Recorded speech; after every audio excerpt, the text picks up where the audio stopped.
السلام عليكم ورحمة الله تعالى وبركاته. إخواني في الله، إن شاء الله تكونوا لاباس. اليوم راح نحكي لكم على مشكل كبير يواجه المربي ويحبطه ويطيح له المورال، واللي هو مشكل تاع عدم تخصيب البيض أو عدم تلقيحه. في الأول حبيت برك نعت لكم كيفاه يكون البيض المخصب وكيفاه يكون البيض غير مخصب. أكيد به نشوفوه لازم نديرو الضوء تاع بورطابل ولا كما راكم تشوفوا في هذا الفيديو.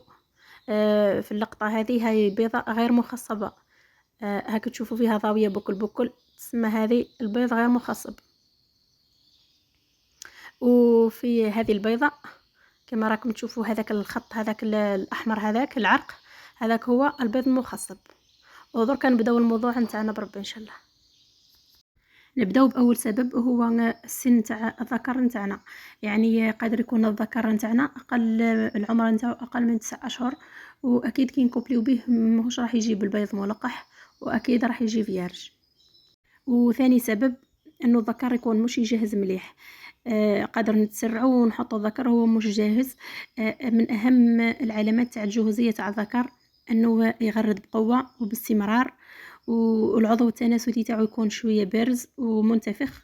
وكي نقابلوه الانثى ولا يغرد باستمرار ويعود يروح ويرجع هكا عليها، ويبسط الجناحين نتاعو ويحاول يعدي ليها. هذه هي العلامات نتاع جهوزيه الذكر.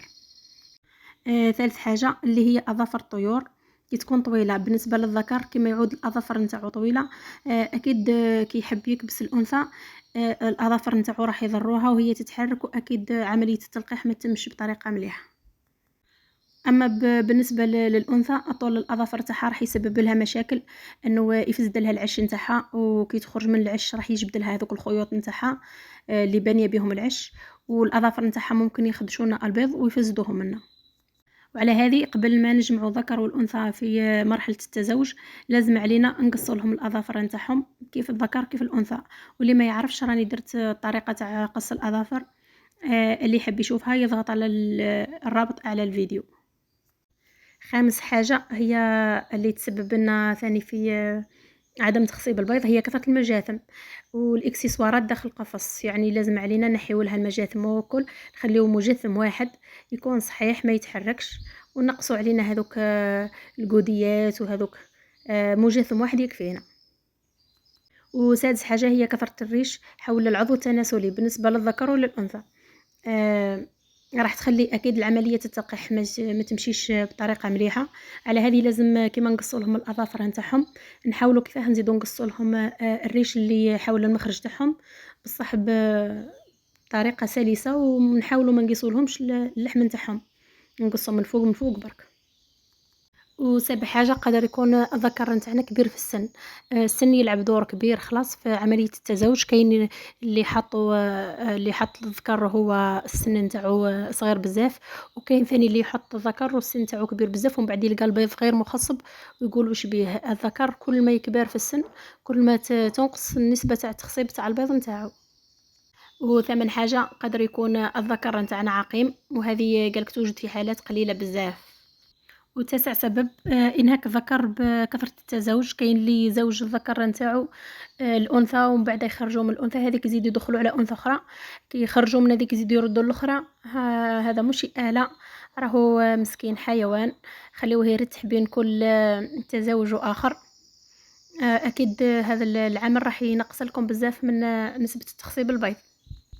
10 سبب واللي هو عدم الانسجام بين الذكر والأنثى، اللي يؤدي للشجار بيناتهم، وقدر يقيسون البيض وقدر يخدشوه، وأكيد مش راح يكمل البيض وراح يفسد. والسبب 11 هو نقص الخبرة للذكر والأنثى. تقريبا نلقاو العش الأول تاع الأنثى البكرية والذكر اللي أول مرة يكوبلي تقريبا طول نلقاوه غير مخصب. الذكر مازال ما يعرفش، ما عندوش خبرة، ما يعرفش كيفاه يكبس مليح.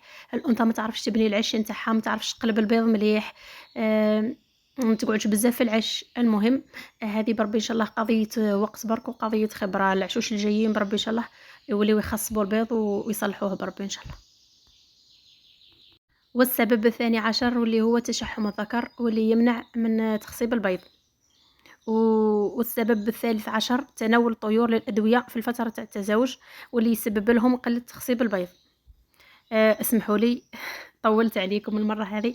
الله غالب، حاولت كيفاه نلم الأسباب كامل، إن شاء الله نكون برك توفقت ولميتهم لكم.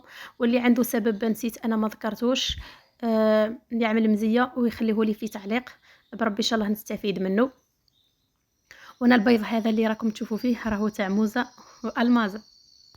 للاسف لقيته كامل ماهوش مخصب.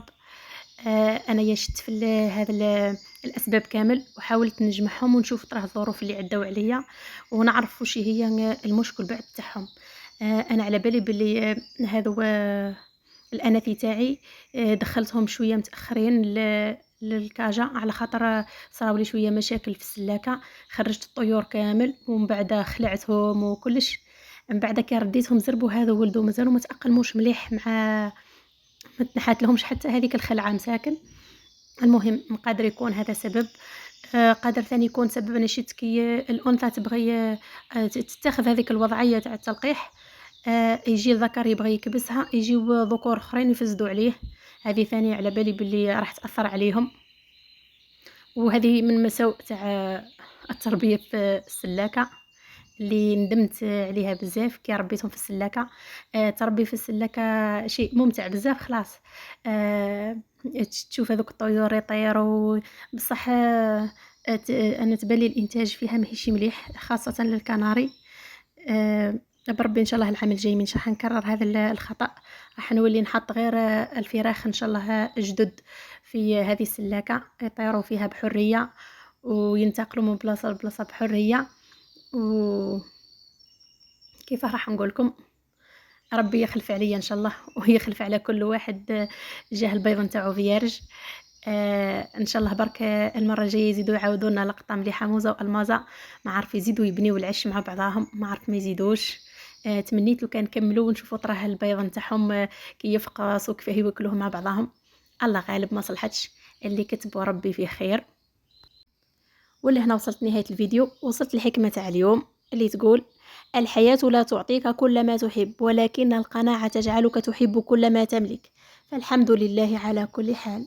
والسلام عليكم ورحمة الله تعالى وبركاته.